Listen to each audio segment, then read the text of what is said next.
delicious handmade venison Italian sausage, 3 different kinds of cheeses in a creamy filling, stuffed into manicotti shells, smothered in sauce, blanketed with even more cheese, and baked until golden brown. I'm talking about my stuffed manicotti shells, but in today's video, we're going to be making stuffed manicotti with Italian sausage, and we're going to be making that Italian sausage completely from scratch using some of my venison. Of course it's another venison video. Why wouldn't it be? I've still got a few more to go. You may have had venison sausage before, you may have had stuffed manicotti before, but have you ever had venison sausage stuffed manicotti? One of my favorite super cheesy Italian dishes to make at home, rivaled maybe only by my lasagna. Super tasty recipe, and in my opinion, kind of fun to make. So like I said, we're going to start by making our own sausage, and the first thing we have to do is grind up a bit of that venison.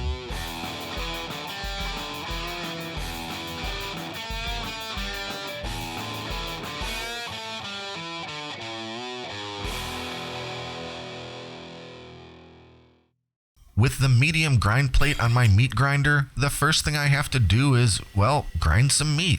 I'm making a small batch of sausage, so I'll just grind 1 pound of venison that was trimmed from one of the cuts that came from a deer shoulder I butchered. And since unforeseen circumstances required me to postpone the making of this recipe for about a week, I vacuum sealed that ground meat and put it in the freezer, thawing it out a couple days ago in the fridge. Freezing and thawing ground venison tends to cause its color to darken up from the bright red we get straight from the grinder. This is perfectly normal and fine, and does not affect anything other than its color prior to cooking. Anyway, now to turn that meat into Italian sausage by adding some more ingredients. First, some kosher salt, followed by fennel seed, black pepper, paprika, dry basil, red pepper flakes, garlic powder, onion powder, and white sugar. This is my go-to seasoning mix for basically all the Italian sausage I make, links or otherwise. And while I would always mix pork fat into any venison sausage that I intend to turn into links or patties, I am making loose, crumbled sausage for my stuffed manicotti. So I don't need or even want it to be especially greasy, and I don't really need a binder. But just to add a little bit of fat to this lean meat, I'll give it a drizzle of olive oil before thoroughly blending my mixture together. There will be plenty of fat in the form of various cheeses and cream in my manicotti filling, so keeping this meat pretty lean is just fine. Now for a little prep work on some of the other ingredients. First, I'll roughly chop up a bunch of fresh spinach. You can certainly use frozen chopped spinach for this instead of fresh, but I'm going fresh, so chop it I shall. Next, I need to mince up some yellow onion, about half of a cup, then some garlic cloves, also minced. Moving over to the stove, it's time to start browning that sausage. So in my big cast iron skillet over medium heat, I'll get that sausage cooking, doing my best to break it up with a wooden spoon as it begins heating up. When it's all nicely browned and relatively broken up, I'll throw in my spinach. If you're using frozen spinach, you don't need to cook it all down like this since it's already quite wilted. But if using frozen, be sure it's completely thawed and squeezed as dry as possible. And I'll mention that this fresh spinach will release a bit of water as it wilts down. I just let the pan sizzle away for a few minutes until that liquid is cooked off. When that spinach is fully wilted down and the liquid is cooked off, I'll transfer the mixture into the bowl for my KitchenAid stand mixer. I'll give it a few minutes to cool slightly, and then, using the whisk attachment, I'll run the mixer for a minute or two. I want my sausage in the form of pretty small crumbles, and this is a quite expedient way to achieve that. Next, I'll start adding in most of the other ingredients that make up the manicotti filling. Those minced onions, the minced garlic, 15 ounces of ricotta cheese, shredded mozzarella cheese, 1 egg, some garlic powder, black pepper, and a couple teaspoons of fresh chopped parsley. I'll run the mixer on medium for a minute until everything is quite blended together. And at this point, my filling is looking very nice, but you can see that it's somewhere between too viscous and too dry. Since we want more of a creamy, smooth, kinda loose texture, I'm going to add in 1/3 of a cup of heavy cream. Run the mixer for another minute, and now this filling is looking just right. Not so thick that it will be impossible to stuff into the shells, and not so thin that it will ooze out of the shells. And I nearly forgot about the Parmesan. I'll freshly grate some Parmesan cheese and add about 1/4 cup to my filling mixture. I should have done this in the first place, but it will stir in just fine with the old wooden spoon. And now it's time to bring those manicotti shells into the picture. This is 1 box of shells, and our batch of filling is just more than enough to fill all 14 of them. Now, this is the step that can get pretty tedious. Yes, I could sit here and carefully load each shell up with filling, bit by bit, using a knife or similar utensil. And yes, I could use a piping bag or do the old fill a Ziploc up and snip the corner off like a makeshift piping bag thing. But I have no talent for using a piping bag, and I find all forms of them to be frustrating and messy. Fortunately, I have a way more redneck solution that works tremendously well. This is my Jerky Gun. That's right, a Jerky Gun. This is a product sold by the Lem Company, and it's used for making ground jerky strips and snack sticks and such. Yeah, it's basically a caulk gun you fill with meat, or in my case, manicotti filling. So I'll spoon a bunch of that filling into the chamber, screw it in place, and I'm ready to start cranking out those shells. The tapered tip goes far enough in to fill up one side, turn the shell around, and then fill up the other side.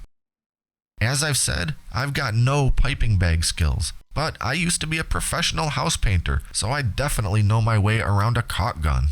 So I'll keep filling up those shells until, well, they're all filled.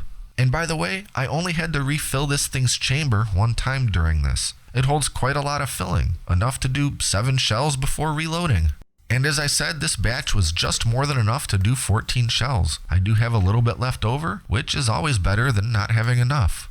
Now to get our sauce ready. I'm starting with 48 ounces of regular old pasta sauce. And to it, I'm adding 1.5 cups of water. That was swished around in my sauce jar first to get as much of that sauce as possible out of there. Because these are dry, hard pasta shells, and they're going to be doing 100% of their cooking in the oven, I need that sauce to be a bit thinner and more watery so the shells will cook properly and soak up some of that liquid.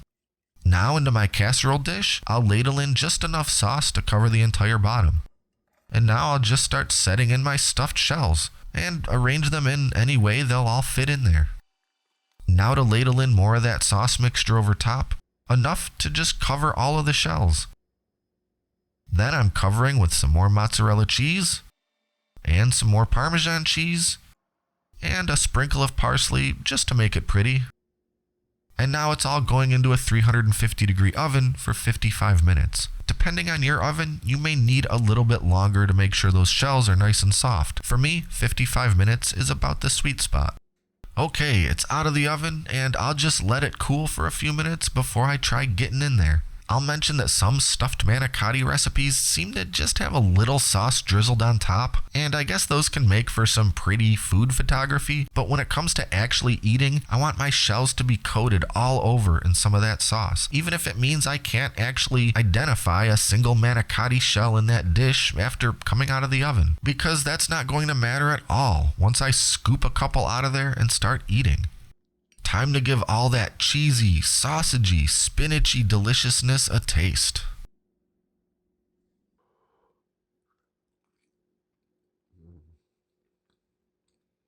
Just look at that delicious sausage and cheese filling. Got the spinach in there, the spices and seasonings. I gotta take another bite. You know, I don't eat a ton of Italian food anymore, pretty much for all middle-aged related reasons. The red sauce aggravates my acid reflux. A lot of carbs in the pasta, whatever.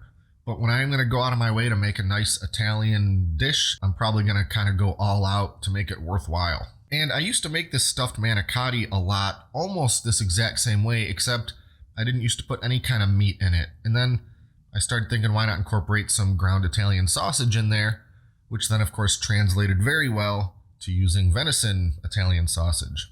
Anyway, it's a super tasty and filling and satisfying Italian meal to eat, and it's really not that hard to make. Mainly the potentially tedious part is filling those little shells. If you get yourself a food-grade caulk gun like the one I have, the Lem Jerky Gun, which I'll put a link to in the description below if you want to check it out. Or you can use a little knife or a piping bag or however you want to do it. But if you gotta crank a lot of them out for a big family or something, or a potluck, that little sausage gun thingy sure makes quick work of it. Anyway, if you want to see the full recipe, including all the ingredients I used, check out the link that I'll put in the video description below. And be sure to like and subscribe so you can stay up to date with all my latest stuff, including future cooking and more venison videos. Thanks for watching, and until next time, this is Great Lakes Prepping.